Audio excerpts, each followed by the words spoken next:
سلام سلام تعنا هبلنا خوراتنا خوران تخاتنا إذا مدب كاب إثيوبيا أرتروس وهرب تكسر مرة حفاش مدب قام قاترنيا زم حلالة فلي ناي تنسى بعال يو مالتيو لما عتخا يكا أبادو دبر اللي لنا كدست عشما بيت كريستيان أم حداري زخونو ملاك تاور يهيس حاجوس أو ترخبنا ناي تنسى فلي بعال بحبر نخبر لنا مو سكي مجمريا شموم كنقرنا يومو سكي مجمريا شمخمن ناي سراح ويكع ناي محدار حلافنتكم سكي نقرونا ماشي بس ما وولد ومنفس قدوس أحدو أملاك آمين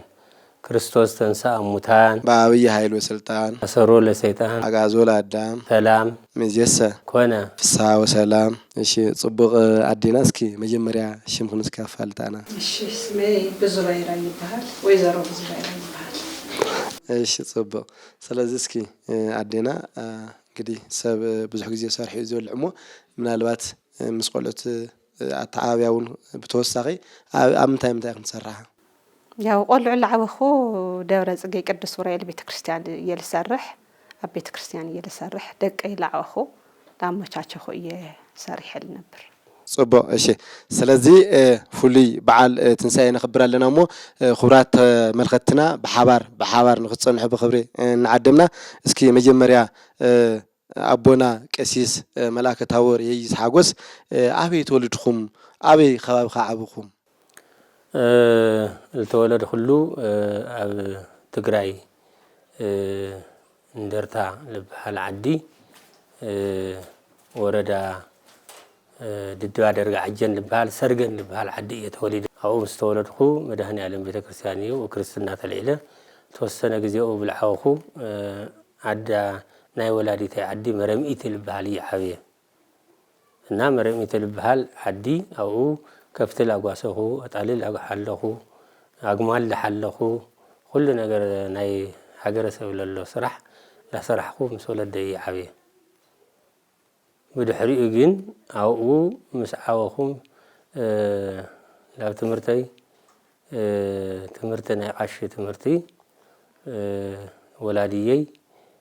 ልትምሃሩ እዮም ቀንጀታ ሓጎስ ገብረ ተክለ እዮም ዝበሃሉ ቶም ወላድየይ ምሁር እዮም ነይሮም ነገር ግን لأي جن كمهرنا يدلوي نيرم ممكنياتهم تحتاج زلوا خلطة والحة أبرح حجوسنا نجوس حجوس بحالو ساعتهم تمرتهم معروف عيدهم لهم أنا جن لاجواسهم سعاهون محرس حرس حجزهم إيو نيرو دليتهم نجر جنا نجزهر فقر خوينو تملو مهارنا ورحواتي أين مهاري أين دللي أنا عشت مرتل بحالي المهاري لهم أقواريس أم قديفهم مس قدفوه زم ولادي يوجههم من أنا دريت لني ناقش تمرتخ مهار دريت لني يوجههم دول أي مهرن مسؤول هو سخان مايت مهاري مسكوب بسخا تحجزني خا محرس تحجزني خايلهم أو يومني بدحر يقولنا عليه والثاني والسينما مالتي والسن هو والثاني لحرسته التقى جرح حنابش سرقة 4 بشا سرقة لا تمرتيت خيدة عليه تفيه مالتي بحريتي مريم بحريت التبال وتقسيان لا أبا فلاسل لو زمهرو أبا هيلا كيروس دستا يبهالو أو كفيدل يميرة كشاعة وانجيل يوحنس نبال أو تمهير اللهم بتعم صبغ دس بهالي ممهري هيوتيو سلازي أو جزء يقول عنتكم تمرتك تمهار كلهم زقاتمكم ويكع زخنا نجر تجانفو زلكم نجر انتهى له كانوا فوللني مستوم ولادي تسألين أينهم توم ولادي أمهري سلازولني أنا بتعامل ينادد نيرة من تأيي أنا دليت لني لا برهلي لله خم هار دليت لني ديابون أثر له تقدست له تقول قلت له ترقت له بتعامل قن نيرة ودحر يجن توم ولادي يجن لقيت أمن تجانفه بتجرش لا خايم هركاي هاي فقد الخاني لومني ودحر يجن خم تعنت وزول هو بحيليت في خيدة بيتكرسيان تحبيه أو حدا مريم بحريت اللي بحال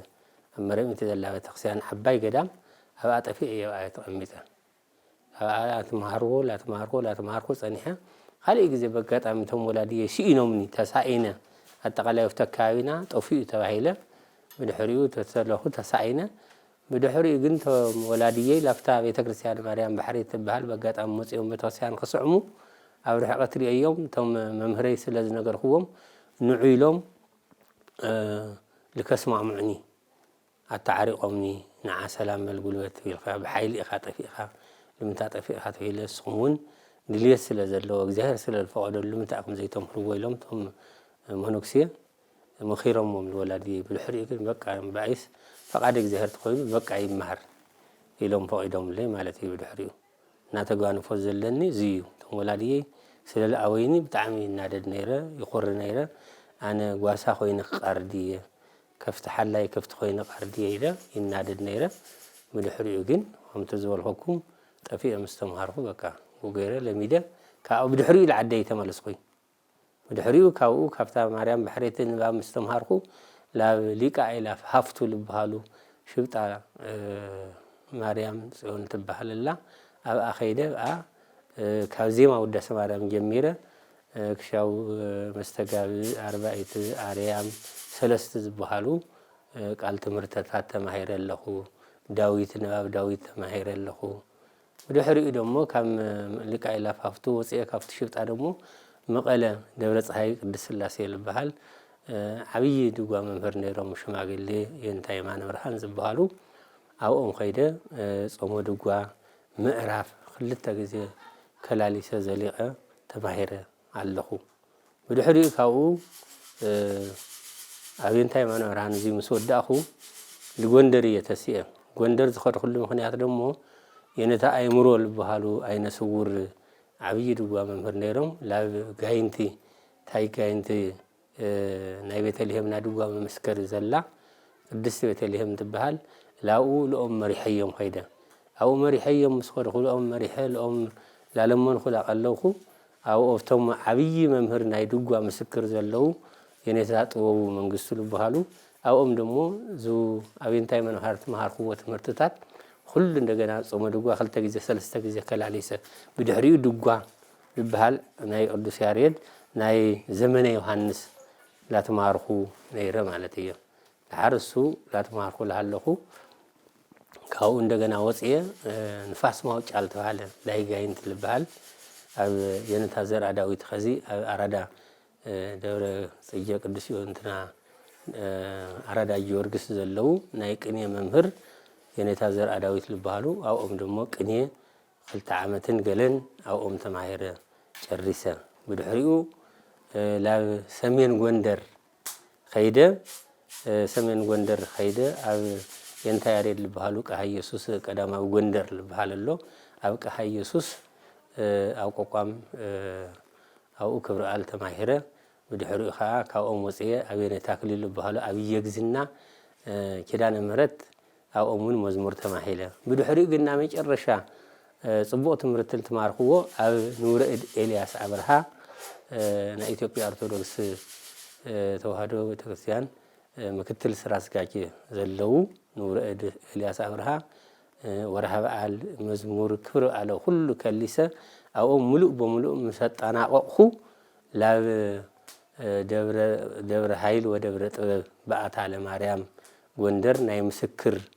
يا قوقا مسكر نمهارلو أو خيده ليكايلا بلاي ليكايلا هينوك ولد ميكائيل تبهالو يعني هينوك مالتيو أو قوقام ثلاثة عامتين قلن تماهيرة جريسة مرقة أو تمرقة ودي اللي خاقوقا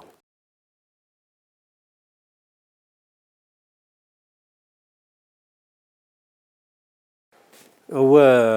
غوندر دبر هايل ودبر بقات على مريم كاب مقاوي أيلاف هينوك ولد ميكائيل أو قوقام مسكرة مسجرسخو لودي ساعة مسيحية 87 كاودم ديسام صاحو قدس اللاسي منفساو አገልግሎት ላገልገልኩ ጎን ደግሞ ዘመናዊ ተማይረየ ሻው 10 ክፍል ተማይረየ በመቀጻል ደግሞ ናፍት محዳር መስመጻፍ ደግሞ መሐደር ኮይነ ደግሞ አብ ሰዋስወ ብርሃን ቅዱስ ጳውሎስ ደግሞ ዲፕሎማ 3 ዓመት ተከታተለ ተማሂረ ኩሉ ነገር ተመሪቀ እዩ ያው ፎቶይ መፍቲ ያለው ልትመረቅ ኩሉ እሺ በጣም ጽቡቅ ብዙሕ ካብ ህይወትኩም ብዙሕ ነገር ንመሃር ኣለና ማለት እዩ ስለዚህ በተለይ ኩነታት ሓዳርኩም ኣተዓባብያ ቆልዑትን ክትነግሩና ዶ ትኽእሉ እዋ ሓዳር በዓልቲ ገዛይ ወይዘሮ ገነት ባይራይ ትበሃል ጓል ዓደያ ኣካባቢና ሓደ ኢና በቤተሰቢና ተኣታቲና ብወላድየይ ወላድየይ ወለዳይ ተዘራሪቦም እዮም ተኣታቲዮምና ብ89 ዓመተ ምህረት ኢና ተኣታቲና የካቲት 16 29 ዓመት ገይርና ኣለና ማለት ነው ብጋብቻ እና ጽቡቕ ፍቅሪ ለለዋ ሓዳር ምትሕስሳብ ለለዋ ሓዳር ብጣዕሚ ናትና ሓዳር ጽቡቕ እዩ ብጣዕሚ ሓንቲ ነገር እንከን የብሉ ያው ሓዳርና ፍቅሪ ኢና ነበር ተሓላሊና ኢና ነበር ተሓሳሲብና ኢና ነበርና ከምናተና ዝበለ ሓዳር ብጣዕሚ ጽቡቕ ሓዳር የለን ኢለ የልኣምን ምክንያቱ ፈላጥያ ጓል ዓበይቲ እያ በእውነቱ ካህናት መኽበሪት እያ ሃይማኖታ መኽበሪት እያ ካባይ ላዕሊ ያለ ኣይተምህረኒ ትኽእል ስለ እምነት ስለ ሃይማኖት ብጣዕሚ ትፈልጥ እያ እሞ ብጣዕሚ ጽቡቕ ገይራ እያ ሓዳርና ልንመርሕ ብድሕሪኡ ደሞ ቆልዑ ወሊድና እዞም ደቅና ዘለው ትርእይዎም ኣለኹም ጽቡቕ ሓዳር ሒዝና ኣንሕና ብፍቕሪ ደቅና ኣዕብይና ኢና ካብቶም ደቅና ደሞ ርእሶም ዝኽኣሉ ኣለውና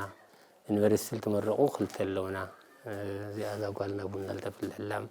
ብኽር ጓልና እያ እሳም ርእሳ ኽኢላ እያ ሓዳር እውን ገይራ እያ ተመርዕያ እያ ምንኣሳ ኣሎ ወዲ ደሞ ጥበበ ዲያቆን ጥበበ ይሕጊስ ዝበሃል እሱ እውን ኣብ ዳሽን ባንክ ይሰርሕ ዶ ርእሱ ዝኽኣለ እዩ ማለት እዩ ብድሕሪኡ ደሞ እዚኦም ህፃናት ብድሕሪኡ ደሞ 12 ክፍሊ 5 ክፍሊ እዚኦም ካልኣይ ክፍሊ ኣለውና ማለት እዩ እግዚአብሔር መስጉን ይኹን ጽቡቕ ኢና ነበር በጣም ጽቡቕ በተለይ ናይ ካህን ሰበይቲ ምዃን ዓብይ ኣስተዋጽኦ ኣለዎ እሞ በተለይ ኣብ ቆልዑ ኣዳሕዛን ኣብ ቆልዑ ኣተዓባብያን ኣሎ እሞ እስኪ መጀመርያ ግን ሓዳር ማለት ከመይ ተራኽብኩም ሓዳር ከመይ ኣሎ እስኪ ስለ ሓዳር ዝተወሰነ ነገር ንገራን እሞ ቀጽልን ከዓ ብዛዕባ ኣተዓባብያ ቆልዑት እንታይ ይመስል ኣሎ እሺ ሓዳር ያው ጽቡቕ እዩ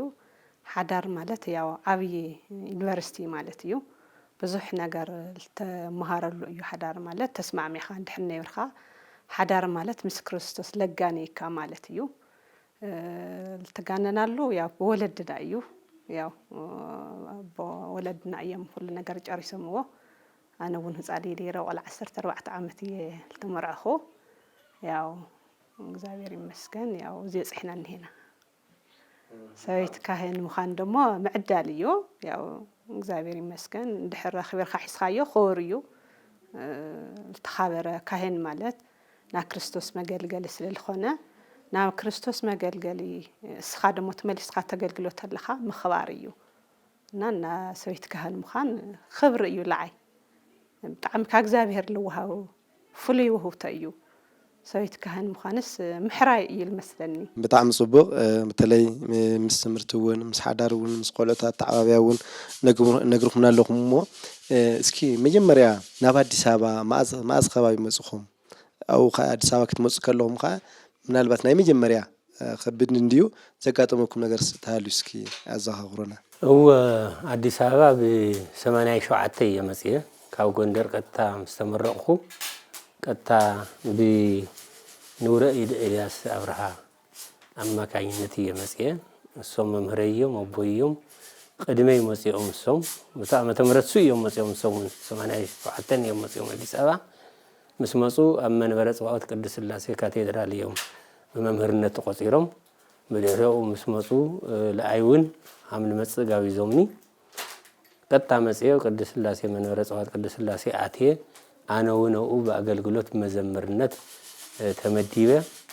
ለ15 ዓመታት ኣገልጊለ ኣለኹ ማለት እዩ ብድሕሪኡ ድሕሪ 15 ዓመት ላብ ኣስተዳዳርነት ተሓርየ ማለት እዩ أو كل نجار أو زي مسيء سكة وانجلون تماهير كورسات النواسر غسل زنورخو لا محدار أتيل لهم مالتي محدار أتخلو دمو ليكت أببت إلياس تجانا التوهالون أديسا هجر اسكت حساب شو منورو محزايوم عركيوم بوم مكاينت لا ليك مع عمران فانت هون مش قريومني أديسا هجر اسكت سراسكاج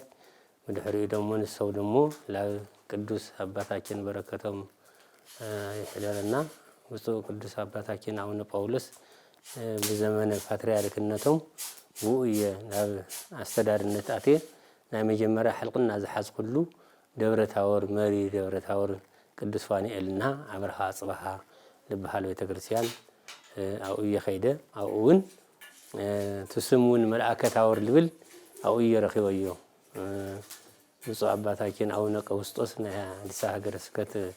لكو عباس أو النورو لساعات بأمية ملائكة تاوري هي استلاهيلة فاو دمو أو خلط عمت مساقل قلقو بيتكرسيانون مسريتو يأيو كارتا سريحة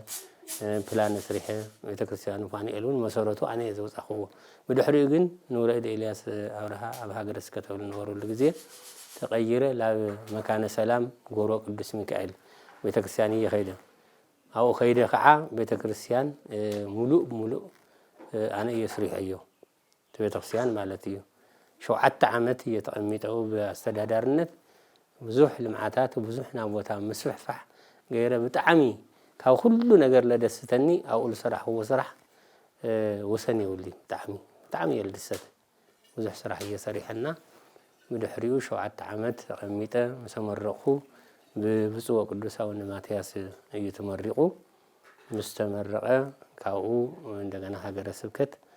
قيرومني لابي لا دبر سينا قدوس እግዚአብሔር አብ خيده አብ ደብረ ሲና ደሞ ልንወርኹ ሁሉ ግዜታት حصر البحال ينوري لمعات البحال ينوري ملؤ كتحتي كشابل علي حصر حصيره خبيره وديه توقع بدحري دمو زمناوي تمرتيتون اللو زمناوي تمرتيتون تعصي نيرو عمل خفت غيره عمل غصي لي انا غصي ليو نا غورغوريوس تمرتيت البحال يوم تكاريومو فزلا سرحه وزح قبيلات يركب مالتي بدحري دمو كادور سيناتل الى دمو هيراتو كاينات سماي مسراق صحي هيرات كاينات سماي لبحال قدرا كايللو او خيده دمو اشتوسن عمت يتقميته افتوسن عمت جن مقابري ነው ወለይቱ ቦታ تهزبي كرا مدهني علمنا ابا كيروس لا خدي القبر نيرو لمن تعيلا قلت خديله التحساسيه الكوميتي سبكا غواي مقابر دنجل مريت لخونه غزينا تهزبي او مقابر خامل قبر غير ايون معسر هي صبق بتلي اذا تمختو زلهم كايتيوبيا اورثودوكس تواحد بيسا مرقب حفاش مدو ቋንቋ ትግርኛ ዝመሐላለፍ ፍሉይ ናይ ትንሳኤ በዓል እዩ ማለት እዩ ስለዚህ ሕዚ ኣብ መንበሪ ገዛ መላእክታዊ የይስ ሓጎስ أو نخبر لنا ما تيجي سلزي حزون صانحتكم سانا نختخونون بخبر نعدم لنا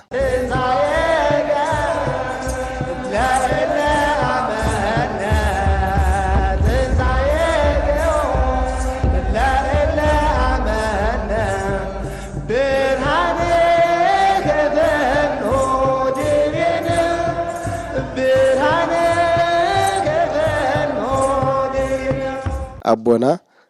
بتلي بيت كريستيان ممحدار مالت عبي حاضر أيومو بتلي بيت كريستيان كتام حاضر كلها عبي فتنات اللومو تي حلف النت نموزع عبي فتنة اللومو سلزي انت عينت فتنة اللومو أبتي بيت كريستيان ممحدار زلهم عبي فتنات انت اللو هو فتنة يقطم يو بلي فتنة صراح يكعلي فتنا قن اللعيو نجرجين أفتو فتنا ويتنا يسكرسو سامتنا جرو كنت أوي أنا كم أروي مدرو كوني وهانا كم رجل هم تبن بالهتات خنو خم رجل دمو يوها خنو خمزلولو بتبى بالحلف خايو لام هرخا لام خرخا تيتبساج خاي تيتنادد خاي بتقجستي يخال تحلفون بفتنا ليول جزء اللي فتنا اللي حلفنا تتشكم خا لكل تدستي تخلي سرحتني لقليو تدستي خا لقليو دم يتدستي تلي تدست دم اللي من تال عيون لي دست اللي من تاعهم زي جورن لي يلو يلا على كعيس علي نجار جنسو بتبى بتجورو خالي جزء دم مسخا جزء خا حلي خا بساعات خا بجزء خا تعبي خا قدي خا أنا الحسب الخائية خمس جبر الخائية للخا ببلحات يخال تحلفون به فتنا بهال كوانا أي رحقي جين اسمه بتقجسكم تعطري ولا نسكم هنزولو بتقجس لحلفها بصواي لحلفها بمخال وري لي مع يكلهم يكلهم زيلكم تلفعله تيسمع خاي السجى يفخا نايو على خسرح لا سرح خاي يصبق انفورميشن الحمد لله خوينو سمع خامل سمع خاجن خيرها تلاتهم يبالخاي مسمان نمسب مالتينا فتنا على أيو انت فتنا جن بصواينا بتقجس لحلف أيو ما حدرت خوين خالي خاود خا سفيح خون اللو مالتي ختنادي دي بالخاي لحتنادي تخا مس كله تقاچه بدحريو من محدار يتخيلي كون دحريو صبي يلمس ركري يلمس خمزو او كتمانا نوري لنا خسي بمكينه لا تسبسبي يمصكا ግን انا ግን اوزي ጭራሽ የለኹ ይበቃ ሓደ ቤተክርስቲያኑን አድማ ለዓለን ነገር ይውልይ صبايا الحزو مالتي سلام تملختنا زي نخبرو زلنا فلوي نايتن ساي بعل اب منور غزا اب ناي ابونا قسيس ملاك تاور ييس حاغوس نخبر لنا ماتي سلازي حزبون حاوركم سانا نصنحو بخبري نعدم لنا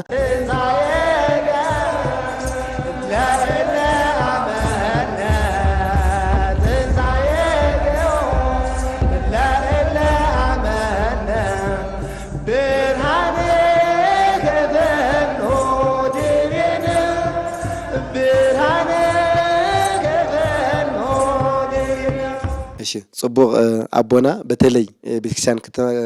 بيتكسان أم محدار مسكاهنات ركبالو مسرياقونات ركبالو مسمئمنا ركبالو سلازي ناي كاهن ناي وعلو زخونة صباي بحري اللو دياقوناتون خمو اللو كمو دما مئمناون ناي وعلو صباي اللو مو إذا كله عوادي الخا بحادة ممرح مالت خمي تريقو خمي مالت انت عينت نجر أبزي أو تمرحلو ساعات خمي نجر يقدمكم الله هو كائنات سبب مكم التفاعل عليه بحري اللو أيو صبوق كائنات اللو عندنا ده مشجر للو كائنات دياقونات يقدموا خايهم توم كائنات جن لا مخرخا لا استمهرخا هم زي بخبر حسخا عبيين اشتيته والخير كلهم أكل عين مرأي بتككلنيا دانينتون بتككلنيا خطوه من لكا تخورو من لكا تايل خا من عامل خا مصراف من منيقاق ايدلن خزي اوغيت لتللو تايدخاو صلي ليتلعل خلي ليخبر خاني ليتسالم خاني البحال ነገር وزي خز كل ነገር تغدفو لكا زي غدفخا عبيم خونه اشتيم خونه تخورو لكا اخبيرخا خمس سرحو نعسل ابيرو شجر للو سوتليو بيروخات صوعو عصيخا بيروخا ختمخرو زيزي يتكبر زيزي سرح صبو يخوني همزي اتغبر لخا تقدس لخاون زي اشجر لاتكا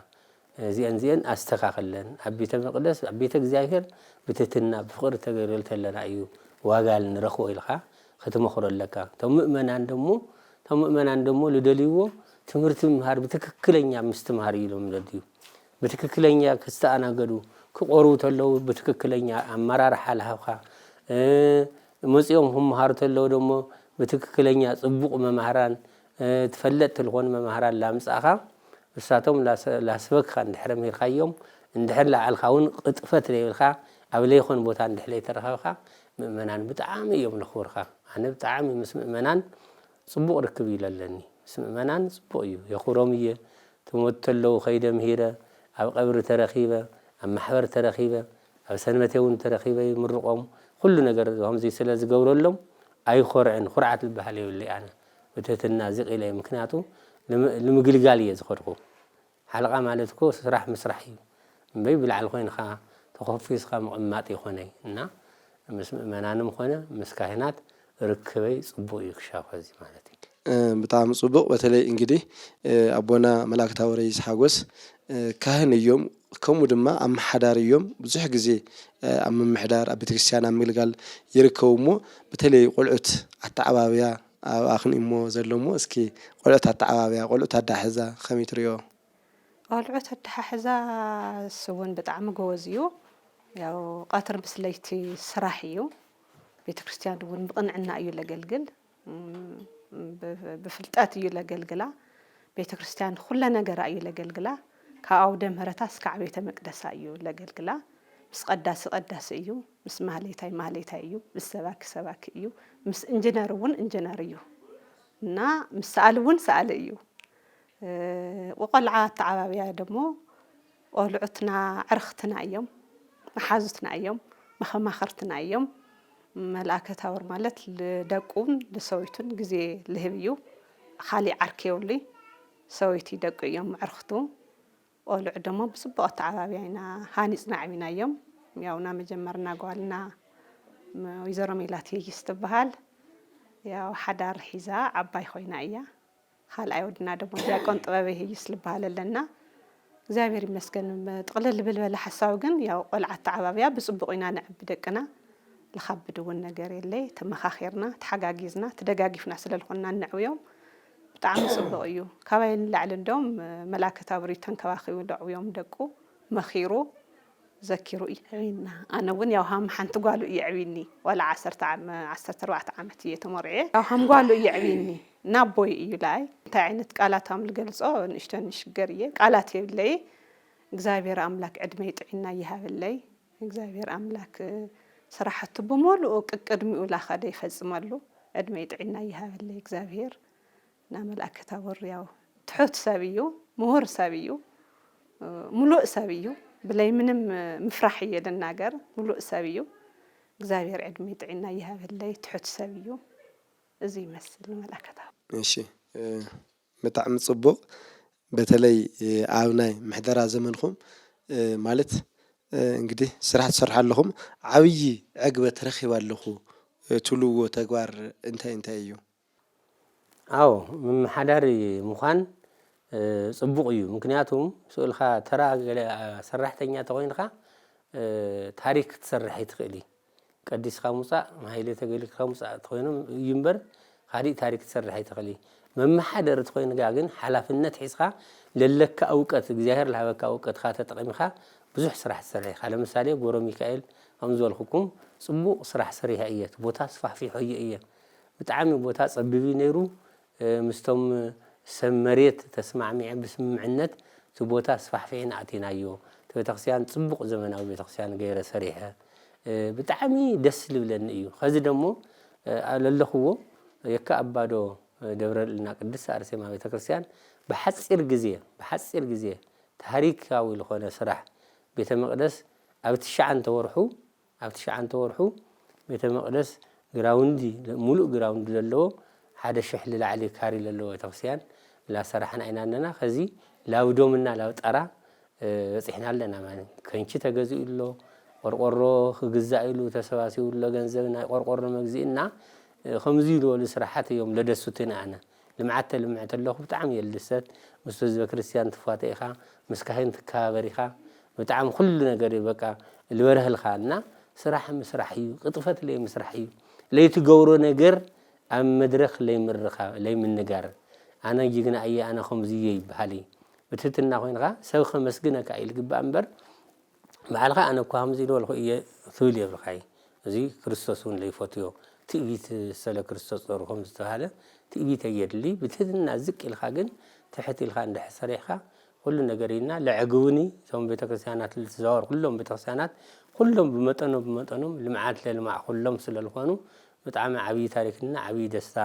ልደቀውን ኣሻራ ኣቕሚጠ ኢለ እየ ለኣምነሉ ኣቦና በተለይ ቤተክርስትያን ምምሕዳር ማለት ዓብይ ሓደራ እዩ እሞ በተለይ ኣብ ቤተክርስትያን ከተመሓድር ከለኻ ዓብይ ፈተናታት ኣለዎ እሞ እቲ ሓላፍነት ንምውፃእ ዓብይ ፈተና ኣሎ እሞ ስለዚ እንታይ ዓይነት ፈተና ኣለዎ ኣብቲ ቤተክርስትያን ኣብ ምምሕዳር ዘሎ ዓብይ ፈተናታት እንታይ ኣሎ? እወ ፈተና ይገጥም እዩ ብለይ ፈተና ስራሕ ክስራሕ ይከኣል ፈተና ጎኒ ኣሎ እዩ ነገር ግን አፍቱ ፈተና ጎይታና ኢየሱስ ክርስቶስ ሳምተናገሮ ኩኑ ጠቢባነ ከመ አርዌ ምድሩ ኩኑ የዋሃነ ከመ ርግብ ሃም ተበን ብልህታት ኩኑ ሃም ርግብ ደግሞ የዋህ ኩኑ ከም ዝልወሎ ብጥበብ ለሐለፍካ እዩ ላምህርካ ላመኸርካ ተይትበሳጭካይ ተይትናደድካይ ብትዕግስቲ ይኻል ተሕልፎም በፈተና ለውል ጊዜ የለይ ፈተና አለ እዩ ሓላፍነት ተሸኪምካ ለኩሉ ተደስተይ ትኽእሊ ሰራሕተኛ ለገሊኡ ተደስተ ኢኻ ለገሊኡ ደግሞ ይተደስተይ ትለይ ተደሰተ ደግሞ ለምንታይ አይውን ለይድሰት ለምንታይ አይሆን ዘይገብሩ እንደ ኢሉ ይላዓለካ ይጸላይ ነገር ግን እሱ ብጥበብ ትገብሮ खाली ጊዜ ደግሞ ስኻ ጊዜኻ ሓሊኻ ብሰዓትካ ጊዜኻ ተዓቢኻ ግዴብልካ ኣነ ለሐሰብ ክልካ እየ ከምዚ ገብረልካ እየ ላልካ ብብልሓት ይኻል ተሓልፎም ፈተና ልበሃል ካባና አይርሕቂ ግን እስመ በትዕግስትኩም ታጠሪ ዋለ ነስኩም ሆን ዝበሎ ብትዕግስት ለሐለፍካ ብጸባይ ለሐለፍካ ብምኽአል ወሬ ለይስማዕ ይከላሁም ዚልካ ይከላሁም ዚልኩም ተባለ ተይሰማዕካይ እሱ ገዲፍካ ናይ ባዕልካ ስራሕ ላስራሕካ ይጽቡቕ ኢንፎርሜሽን hamdለ ኮይኑ ሰሚዕካ ምለይ ሰማዕካ ግን ከይድካ ትላተም ይብልካ ምስማንም ሰብ ማለት እዩና ፈተና አለ እዩ እንት ፈተና ግን ብጸባይና ብትዕግስት ለሐለፍካ እዩ መማሓደር ትኮይንካ خالي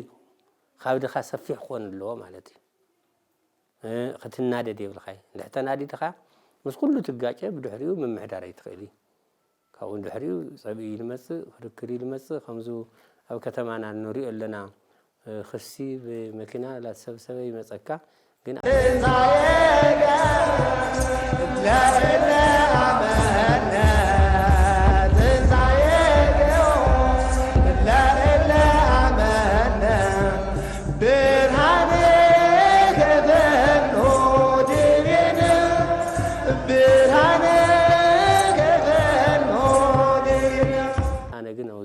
ጭራሽ የለኹ ይበቃ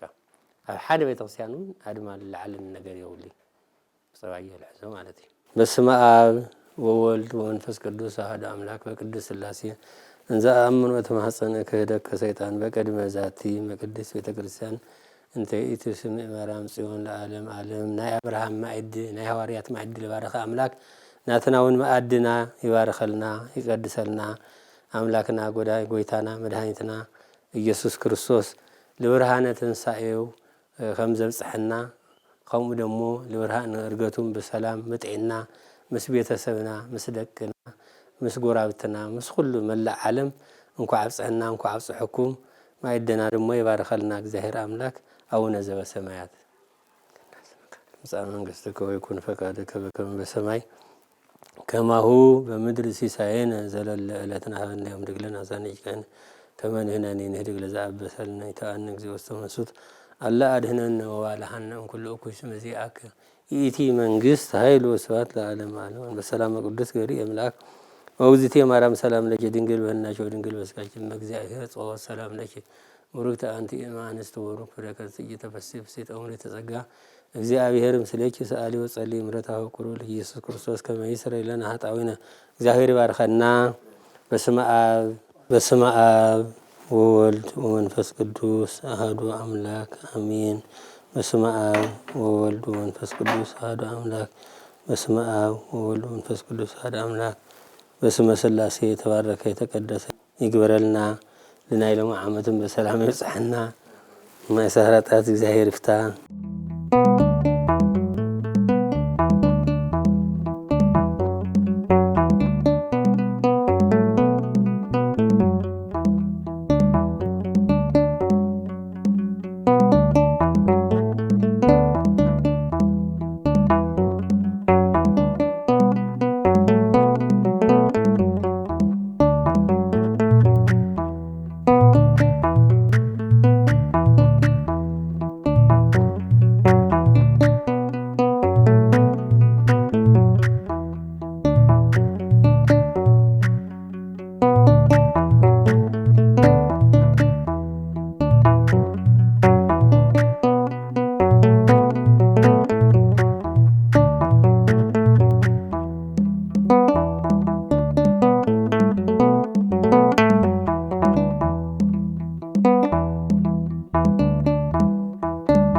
ክቡራትን ክቡራን ተኸታተልትና እዚ መደብ ካብ ኢትዮጵያ ኦርቶዶክስ ተዋህዶ ቤተክርስቲያን መራኸቢ ሓፋሽ ዝፍኖ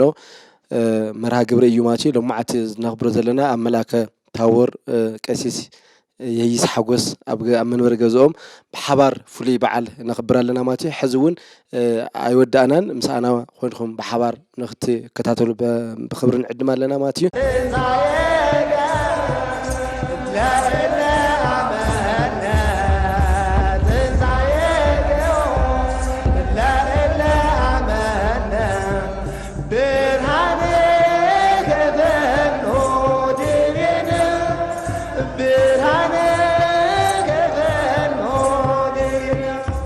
ጽቡቕ አቦና በተለይ በዓል ትንሳኤ ካብ ሃይማኖታዊ ትርጉሙ ብተወሳኺ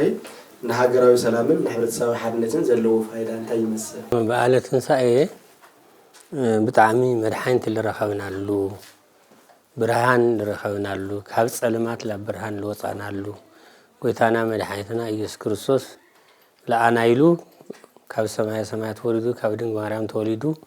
ኣብዚ ምድሪ እዚ 33 ዓመት ተቐሚጡ بدحري دمو مويتو تسيو برهان رئينا عيو سلام غيرلنا عيو سلام رئينا عيو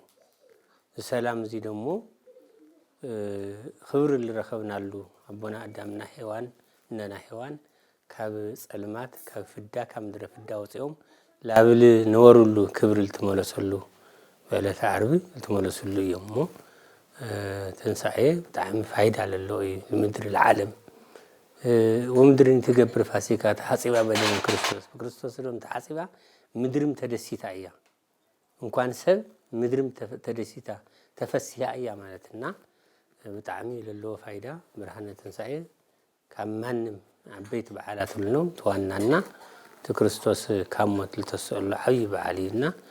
بعال زي بونتو نايدستا نسلام نفقر كل نجر رخونا لينا نبتعمي الود سب عبي بعلينا كوزم نهورم عبيت بعلاتنا حدا إلى يلا. شيء بتعمل صبغ بتلاقي إنجدي بتنسأي مالتيو قويتانا أملاخنا مرحلتنا يسوع كريستوس كخلون لعلي بتوم نفسات أبسيور زنور نفسات سلام لكلكم سلام نعهتكم يخون زبليو تعبي ناي بسرات زنجرمو بتلاقي أب هاجرنا أب كبابينا ولا بتجري زلوا ناي قلولاو ناي كونات نجر كاوز ناس ناب سلام من تكن خدولس تعينت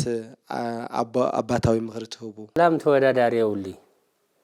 سلام تخويني ودسم سلام لنبر كاب تورنتنا كاب سلئي لركب نجر الله سلئي مالت ناي سيطان من قد إيو نا كريستوس جن فقر إيو لعد سلام بتخسينا سلام يالتوي قويتانا من حدنا يسرور سلام لنا لأخاتهم يخون يلو لأبوتاتنا لقدسان هواريات سلام لأخاتهم يخون يلو وميم سلام لكل مرحانتيو سلام تليو فقر تليو حدنت تليو عد سلام تليو لولدون لنم حلالفو زيو خذوا الزمن زي نريد لنا ناي سلام مسأن أب تميت ودي قيسة أب شجر ودي قيو أب سدة ودي قيو جزء قديفو سدة متليا ودي قوم للو بزحت وجناتنا اللو يوم وزيت هاي نام توصيتيو ناي سلام اتقتيو سلام سلالي لأيو فقر سلالي لأيو زرعينة سلال مزحيو ويتانا مرحتنا يسوع كريستوس كن زرعي كلنا حدينا دك عدامي دك هوانينا مو دك عدامي دك هواني لحالنا رسالتنا سخاوز قبل زي توريد خاص سخاوز وردازي سخاوز عدزي سخاو محرا سخاو غراجي سخاو تجراي سخاو جوجام سخاو غندر لول أمحرينيا زربازي خطف له بسرو هاجرنا خطف له مكنياتو ولدنا إثيوبيا حنت غيرهم يوم ما حدا دروا إثيوبيا التول عدي عبيت عبي تاريخ زلوا اللي قدوس ياريد اللي تفطر الله عدي ناي سلام عدي ناي هايمانوت عدي يا عدي زيها خزجن بدحر ولدنا قال مسا قانقا مفلاي زرينت جن تعدي لا قد أي المسألة الله እንደገና ካህናት አቦታት ደግሞ عبيت كابل على اللو جميرهم كشافت حتى لنا مجلجلو سل سلامنا نسبك لنا بيت كريستياننا سل بوليتيكا كأتي يقولي بوليتيكا بيت كريستيان خسبك يقولي ፖለቲካ ኣብ መድረክ ክንገር የውልይ ኣንሕና ህዝብና ካብ ሓጢያት ገቢረ ሓጢያት ላገቢረ ጽድቂ ምምላስ ይስራሕና ሰላም እዩ ልጻልአ ሰብ ከይህሊ ክተዓረቕ ኣለዎ ልጻልአ ሰብ ክስማዕማዕ ኣለዎ ብሰላም ክነብር ኣለዎ ኢልና ኢና ልንኣምን እሞ በእውነቱ ህዝውን ኣብ ሃገርና ኣብ ኢትዮጵያ ተልዒሉ ዘሎ ብዙሕ ምጽልላእ ሰበስኻ ምቅትታል ሓውኻይ ኣቦኻይ ምቕታል ቤተሰብካ ምቅትታል እዩ እሎሞ እዚ ነገር እዚ ክርስቶስ መድሓኒትና ኩሉ ግዜ እሱ መድሓኒትና እዩ እሞ ፍቕሪ ሰላም የውርደልና ኢለ እየ ልኣምን እና ካብ ፖለቲካ ዘሎ ኩሉ ተመዓራርዩ ብዘረባ ተዘራሪቡ ተረዳድኡ ዓበይቲ እውን ሽማግለታት ወለድና ኩን ኣለዉ እዮም ኣቦታት ኣለውና እዮም ዓድል ምምራሕ ዝኽእሉ ወለድና ሁና እዮም ኣቦታት ካብ ሊቃነ ጳጳሳት ክሻዕ ፓትርያርክ ጀሚሩ ኣሎ እቶም ኣቦታትና ሰላም ሰቢኮም ለህዝቦም ሰላም ክገብሩ እዩ ልግባእ ዋላ ካልኦት ሃይማኖት ዘለውን ናይ እስልምና ተኸተልቲ እንትኾኑ ናይ ካቶሊካውያን እንትኾኑ ናይ ፕሮቴስታንት እንትኾኑ ኩሉ ሃይማኖት ናይ ሰላም ክሰብክ እዩ ልግብኦ ሰላም ተሰቢኩ ደሞ ዓዲ ሰላም እያ ትኾን ማለት እዩ እና ለቶም ደቅና ለወለድናዮም ደቅና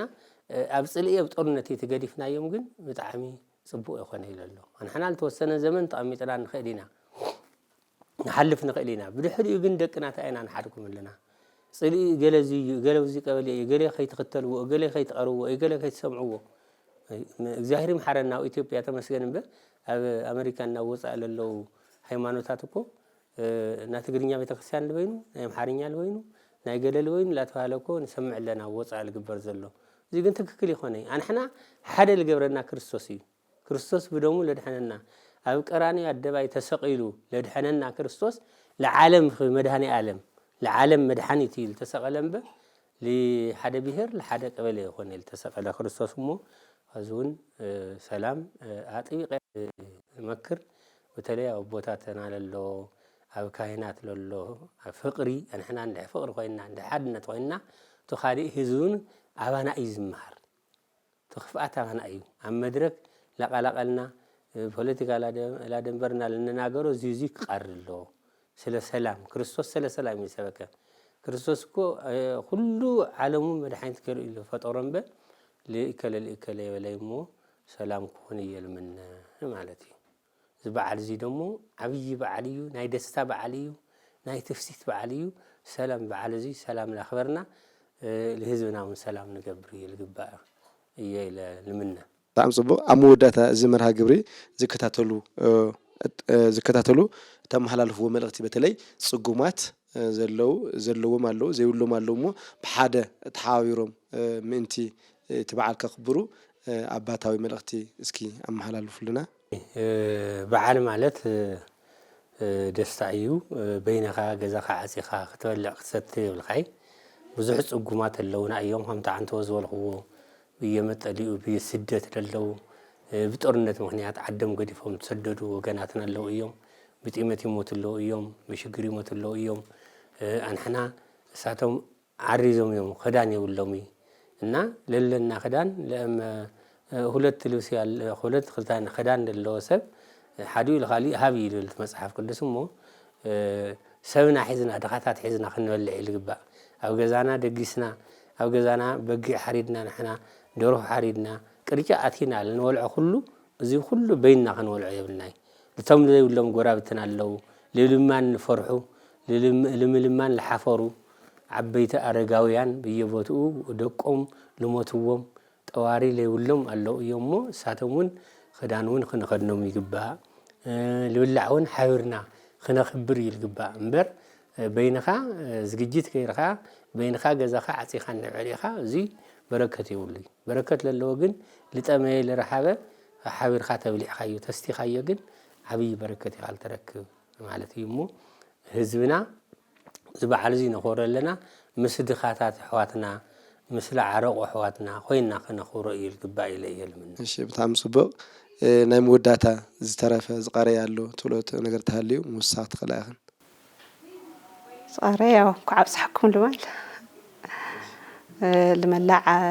ናይ ክርስትና እምነት ተኸተልቲ ዝኾኑ ኣብ ዓዲ ውሽጥም ኣብ ዓድም ለለው ኣሕዋትና እንኳ ዓብፅሐኩም ይብል ይፈቱ ወዓድና ሰላም ልክገብረልና እግዚአብሔር ተፈጢሩ ለሎ ቁልውላው ካብ ጦርነት ምንም ልርከብ ነገር የለይ ኪሳራ ኢኻምበ ትርፋማነት የተግኒ ስለዚ ዓድና ሰላም ክትኾነልና ደቅና በሰላም ልነውሩላ ዓዲ ክትኾነልና ኢና ንጸሊ እግዚአብሔር ደሞ ሰላም ያዓድልና መቤታችን ግርማ ሞገስና ወላዲተ አምላክ ሰላም ለዓድና ትፍጠረልና ምስወዳተ ተዓረቀና ካብ ሓጢያት ይምሓረና ጽቦ እዚ ተከታተልዎ ዘለኹም ናይ ኢትዮጵያ ኦርቶዶክስ ተዋህዶ ቤተክርስቲያን መራኸቢ ሓፋሽ መደብ ቋንቋ ትግርኛ ፍሉይ ናይ ትንሳኤ በዓል መርሃ ግብሪ እዩ ማለት እዚ እንኽብሮ ዘለና ካይ ኣብ መንበረ ገዛ ናይ ደብረ ልዕልና ቅድስት አርሴማ ቤተክርስቲያን ኣመሓዳሪ ዝኾኑ መልአከ ታቦር ይህይዝ ሓጎስ ኣብ መንበረ ገዝኦም እንኽብሮ ኣለና ማለት ስለዚ ሕዝውን ምሳና ብሓባር ንክጸንሑ በክብሪ ንዕድም ኣለና ማለት እዩ ክርስቶስ ተንሥአ እሙታን በአብይ ኃይሉ ስልጣን አሰሮ ለሰይጣን አጋዞ ለአዳም ሰላም ምዝየሰ ሆነ ፍስሐ ወሰላም ናይ መወዳእታ ምዕራፍ በጽሕና ኣለና እሞ ንመላእ ሰዓብቲ ኦርቶዶክስ ክርስቲያን ኣብ ውሽጥና ደገን ዘለዉ እንኳዕ ኣብፅሕኩም እስክበሉና ኣብ መላእ ዓለም ዘለኹም ናይ ኦርቶዶክስ ተኸታተልቲ ምእመናንና ምእመናት ኩልኩም ኣብ ዓዲ ውሽጢ ዘለኹም ኣብ ወፃኢ ዘለኹም ኣብ መላእ ዓለም ዘለኹም ኩልኩም እንኳዕ ለብርሃነ ትንሣኤ ኣብፅሕኩም ኣብፅሕና ለዓመታ ደሞ ከምዚ ብሓጎስ በጤና ሓልዩ ዓድና ሰላም ገይሩ ኣብ መላእ ዓለም ዘሎ ረብሻና ሁከትም ኣወጊዱ እግዚአብሔር ኣምላክና ለዓመታ ደሞ ዓመ ከምዚ ነርና ሎም ደሞ ሰላም ዘይለና ኢልና ልንንድሰት ይግበረና ቋውጽሕኩም ቋውጽሕና ከዚ ደስ ስለዘለና እስቲ መዝሙር ናቱ መዓልቱ ትንሣኤ ስለልኾነ እስቲ ትንሣኤ ከልብል መዝሙር ብሕብረት ምስ ደቅናን ምስ በዓልቲ ገዛናን እንዝምሪና ትንሣኤከ ለእለ አመነ ትንሣኤከ ለእለ አመነ ብርሃነ ከፈኑ ዲቤነ ብርሃነ ከፈኑ ዲቤነ ብርሃነ ከፈኑ ዲቤነ ብርሃነ ከፈኑ ዲቤነ ትንሣኤከ ለእለ አመነ ትንሣኤከ ለእለ አመነ ብርሃነ ከፈኑ ዲቤነ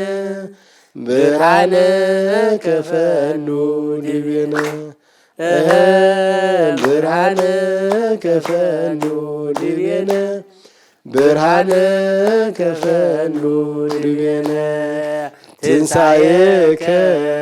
ለእለ አመነ ትንሣኤከ ለእለ አመነ ብርሃነ ከፈኑ ዲቤነ ብርሃነ ከፈኑ ዲቤነ ብርሃነ ከፈኑ ዲቤነ ብርሃነ ከፈኑ ዲቤነ ህብረት ያህበልና እግዚአብሔር ያህበልና እስኻቶም ውን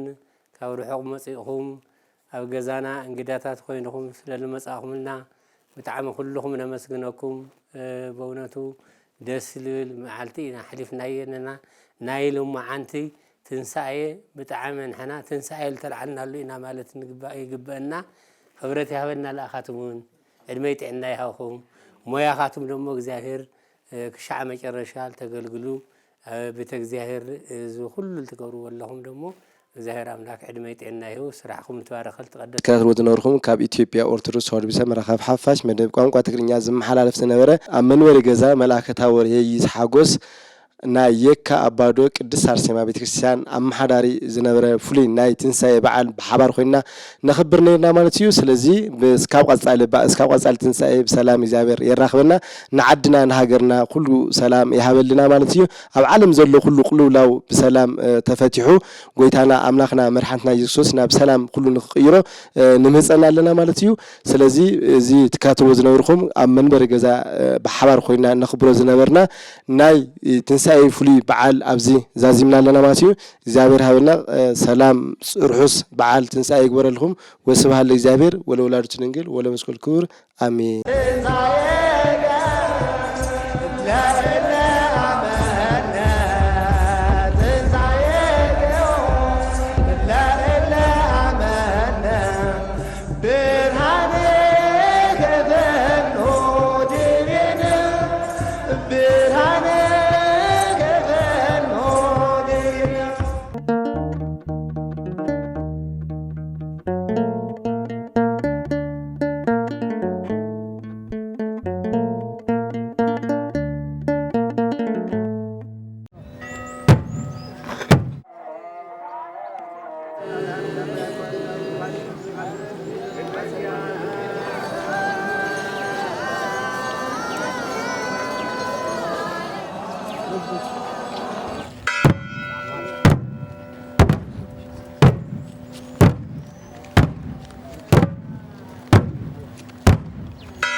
you.